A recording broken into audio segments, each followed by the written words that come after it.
ബഖ്തിയായിരുന്നു ഫാത്തിമ ബീവിയുടെയും അലി റളിയല്ലാഹു അൻഹുവിന്റെയും ജീവിതത്തിന്റെ സമ്പാദ്യം. അവരുടെ സമ്പാദ്യം ബഖ്തിയായിരുന്നു. എത്രയോ സംഭവങ്ങൾ ഉദ്ധരിക്കപ്പെടുന്നുണ്ട്.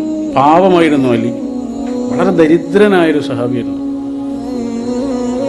റസൂലുള്ളാഹി പരിഗണിച്ച് നേരത്തെ പറഞ്ഞതുപോലെ ഇദാ ആതാകും മൻ തർളൗന ഖുലുഖഹു വദീനഹു, അതാണ് ഫാത്തിമ ബീവി അന്വേഷിച്ചിട്ട് എനിക്ക് കല്യാണം കഴിച്ചു തരുമോ എന്ന് റസൂലുള്ളാഹിയോട് അലി റളിയല്ലാഹു അൻഹു വന്ന് ചോദിക്കുന്നത്.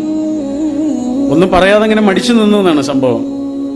ഫാത്തിമയ്ക്ക് ചില ആലോചനകൾ വന്നപ്പോൾ അബൂബക്കർ സിദ്ദീഖ് റളിയല്ലാഹു അൻഹുവും ഉമർ റളിയല്ലാഹു അൻഹു അലിയോട് പറഞ്ഞു, ഫാത്തിമക്ക് ആലോചന വരുന്നുണ്ട്, നിനക്ക് വേണമെങ്കിൽ റസൂലിനോട് ചോദിച്ചോ. അങ്ങനെയാണ്, അങ്ങനെ ചെന്നിങ്ങനെ നിന്നു എന്നാണ്. അപ്പോൾ റസൂൽ ചോദിച്ചു, എന്താണ് അലി, എനിക്ക് എന്തെങ്കിലും ചോദിക്കാനുണ്ടോ? ഇല്ല റസൂൽ, ഒന്നുമില്ല. ഉണ്ടല്ലോ, പറ, എന്തോ നിനക്ക് ചോദിക്കണ്ടല്ലോ, അല്ലെങ്കിൽ അങ്ങനെ നിൽക്കൂലല്ലോ എന്നാണ് പറയുന്നത്. അപ്പോൾ വളരെ മടിയോടുകൂടി ഇങ്ങനെ ചോദിക്കുകയാണ്, മുഖത്തേക്ക് നോക്കാതെ, ഫാത്തിമയെ എനിക്ക് കല്യാണം കഴിച്ചു തരികയാണെങ്കിൽ ഞാൻ അവളെ പൊന്നു പോലെ നോക്കും എന്ന് പറഞ്ഞു. റസൂൽ ഇങ്ങനെ കുറച്ചു നേരം മിണ്ടാന്നിട്ട് ചെന്നിട്ട് വാരിപ്പുണർന്ന് പറഞ്ഞു, ഫാത്തിമ നിനക്കുള്ളതാണ്. അങ്ങനെയാണ് ആ കല്യാണം നടക്കുന്നത്. വല്ലാത്തൊരു സംഭവമാണത്. കല്യാണം നിക്കാഹ് കഴിഞ്ഞിട്ടും കുറച്ച് മാസങ്ങൾക്ക് കഴിഞ്ഞിട്ടാണ് മകളെ കൂട്ടിക്കൊണ്ടുപോകുന്നത്. കൂട്ടിക്കൊണ്ടുപോകുമ്പോൾ റസൂലുള്ളാഹിയും പോയി. റസൂലിന്റെ ഹൃദയമാണ് ഫാത്തിമ. ഫാത്തിമയുടെ കൂടെ പോവാണ്. എന്നിട്ട് ആ ചെറിയ കൂരപ്പുരയിലേക്ക് കയറിയിട്ട് റസൂലുള്ള മകളെ ഇങ്ങനെ കവിളിൽ പിടിച്ചുകൊണ്ട് നൽകുന്നൊരു ഉപദേശമുണ്ട്. മോളെ, ഇവിടെ നിനക്ക് കഷ്ടപ്പാടുകളൊക്കെ ഉണ്ടാവും, ചിലപ്പോൾ നീ പട്ടിണി കിടക്കേണ്ടി വരും, മോളെ വിഷമിക്കേണ്ടി വരും, സങ്കടപ്പെടേണ്ടി വരും. അലി പാവമാണ്, ദരിദ്രനാണ്. പക്ഷേ ഒരു കാര്യം ഞാൻ നിനക്ക് വാഗ്ദാനം ചെയ്യാം, നിനക്ക് കിട്ടാവുന്ന ഏറ്റവും നല്ലൊരു ഭർത്താവിന്റെ കയ്യിലാണ് ഉപ്പ നിന്നെ ഏൽപ്പിച്ചിട്ടുള്ളത്. ഒരിക്കലും നിനക്ക് അതിൽ സങ്കടപ്പെടേണ്ടി വരില്ല എന്ന് പറഞ്ഞു. അലിയെ വിളിച്ചിട്ട് പറഞ്ഞു, അലി, ഇതെന്റെ കരളാണ്, എന്റെ ഹൃദയത്തിന്റെ ഭാഗമാണ് എന്റെ ഫാത്തിമ, പൊന്നുപോലെ നോക്കണം കേട്ടോ.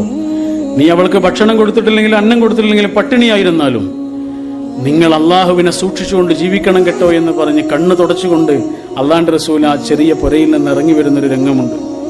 മറ്റു ഭാര്യമാർ കൂടെ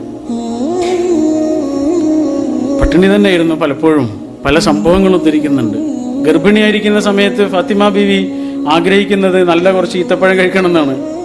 മധുരമുള്ള ഈത്തപ്പഴം. മധുരമുള്ള ഈത്തപ്പഴം കിട്ടുക എന്നുള്ളത് ഈ അറേബ്യയിലൊരു വലിയ സംഭവമാണോ? അല്ല. പക്ഷെ പണം വേണം. പണമില്ല എന്ന്, അലിയുടെ കയ്യിൽ പണമില്ല എന്ന് ഫാത്തിമ ബീവിക്ക് അറിയാം. അതുകൊണ്ട് പറഞ്ഞില്ല, അലിയോട് പറഞ്ഞില്ല, മിണ്ടാതെ അങ്ങനെ ഇരുന്നു. ഒരു ദിവസം നട്ടുച്ച നേരത്ത് വെയിൽ കൊണ്ട് വാടിത്തളർന്ന് അലി റളിയല്ലാഹു അൻഹു വീട്ടിലേക്ക് കയറി വരുന്നു, സലാം പറയുന്നു, ഭക്ഷണം തുറന്നു കൊടുക്കുന്നു. ഭക്ഷണം കഴിച്ചുകൊണ്ടിരിക്കുമ്പോൾ ഫാത്തിമ ബീവി ഓരോ കാര്യങ്ങൾ പറയുന്നതിനിടയിലാണ് പറഞ്ഞുപോയി, കുറച്ച് ഈത്തപ്പഴം കഴിക്കാനുള്ള ആഗ്രഹമൊക്കെ ഉണ്ട് എന്ന് പറഞ്ഞു. ഇത്രേ പറഞ്ഞുള്ളൂ, വേണമെന്നൊന്നും പറഞ്ഞില്ല. അപ്പോഴേക്ക് അലി റളിയല്ലാഹു അൻഹു പ്രിയതമ്മയോട് പറയാണ്, ഫാത്തിമ ഈ ഭക്ഷണം അടച്ചു വെക്ക്, ഞാനിപ്പോൾ വരാമെന്ന് പറഞ്ഞു. ഭക്ഷണം മുഴുമിപ്പിക്കാതെ അടച്ചു വെച്ച് ആ പൊരി വെയിലിലേക്ക് വീണ്ടും ഇറങ്ങാണ്. ഏറ്റവും നല്ല ഈത്തപ്പഴം കിട്ടുന്ന സ്ഥലത്ത് ചെന്നിട്ട് അതിന് വില ചോദിച്ചു. കൊടുക്കാൻ പണമില്ല. അരപ്പട്ട അഴിച്ചിട്ട് കൊടുത്തിട്ട് പറഞ്ഞു, അതിനെന്താണ് കിട്ടുകയെന്ന് വെച്ചാൽ അത് തന്നോളൂ എന്ന്. അങ്ങനെ ആ ഈത്തപ്പഴമായിട്ട് ഇങ്ങനെ സന്തോഷത്തോടു കൂടി വരികയാണ്. കുറച്ച് ഈത്തപ്പഴം. അപ്പോഴാണ് ഒരു പാവം സഹാബി, വിശന്നൊട്ടിയ വയറുണ്ട്, കണ്ടാൽ തന്നെ അറിയാം, മുഖം ചുളിഞ്ഞു പോയിട്ടുണ്ട്, ചുണ്ടുണങ്ങിപ്പോയിട്ടുണ്ട്. ആ സ്വഹാബി അലി റളിയല്ലാഹു അൻഹു പറയാം, അലി, ഭക്ഷണം കഴിച്ചിട്ട് 5 ദിവസമായി, വെറും വെള്ളം കുടിച്ചിട്ടാണ് ജീവിക്കുന്നത്, വല്ലതുണ്ടോ? ഇവിടെ അല്ലെങ്കിൽ കയ്യിലില്ലെങ്കിൽ വീട്ടിൽ വല്ലതുണ്ടോ? ഞാൻ അങ്ങോട്ട് വരാം. വിഷമം കൊണ്ട് ചോദിക്കുകയാണല്ലേ എന്ന് പറഞ്ഞു. അലി റളിയല്ലാഹു അൻഹു വേറെ ഒന്നും ആലോചിച്ചില്ല, അതെടുത്ത് കൊടുത്തു ആ ഈത്തപ്പഴം. ആർത്തിയുടെ ആനന്ദം കൊണ്ട് അത് മുഴുവനും കഴിച്ചു ആ മനുഷ്യൻ. അപ്പൊ അലി ആലോചിക്കുകയാണ്, ഇനി എന്ത് ചെയ്യും? കയ്യിലില്ല, വേറെന്തെങ്കിലും ഒന്ന് കൊടുത്തിട്ട് വാങ്ങാനുമില്ല. വെറും കൈയോടുകൂടി വരികയാണ് വീട്ടിലേക്ക്.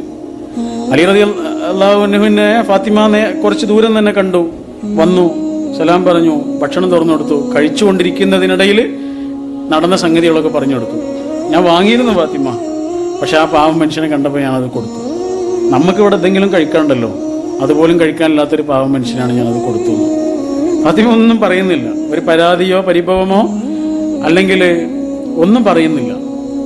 അങ്ങനെ ഭക്ഷണം കഴിച്ചു കഴിഞ്ഞ് പോയിട്ട് പായയിൽ കിടന്നു അലി റളിയല്ലാഹു അൻഹു. തൊട്ടടുത്ത് വന്ന് കിടന്നു ഫാത്തിമ ബീവി. ഒന്നും പരസ്പരം ഇങ്ങനെ മിണ്ടുന്നില്ല. അപ്പോഴാണ് അലി റളിയല്ലാഹു അൻഹു ചോദിക്കുന്നത്, നിറഞ്ഞ കണ്ണുകളോടുകൂടി പ്രിയതമയോട് ചോദിക്കുകയാണ്, ഫാത്തിമ, ഞാൻ അങ്ങനെ ചെയ്തത് നിനക്ക് ഇഷ്ടപ്പെട്ടില്ലേ? എനിക്ക് സങ്കടമുണ്ട്. നീ ഒരു കാര്യം പറഞ്ഞിട്ട് ഇനി വേറെ വാങ്ങാൻ എൻ്റെ അടുത്ത് നിവൃത്തിയില്ല, നിനക്ക് സങ്കടമായോ എന്ന് ചോദിച്ചു. അപ്പോ അലി റളിയല്ലാഹു അൻഹുവിന്റെ ജീവിതത്തിൽ ഏറ്റവും വലിയ സൗഭാഗ്യം ഫാത്തിമ ബീവി ഭർത്താവിനോട് പറയാണ്, എന്ത് സങ്കടം, ഈത്തപ്പഴം കഴിക്കണമെന്ന് ഞാൻ പറഞ്ഞത് കുറച്ച് മധുരം കഴിക്കാനാണ്. നിങ്ങൾ എന്നോട് വന്നിട്ട് അത് പറഞ്ഞപ്പോ,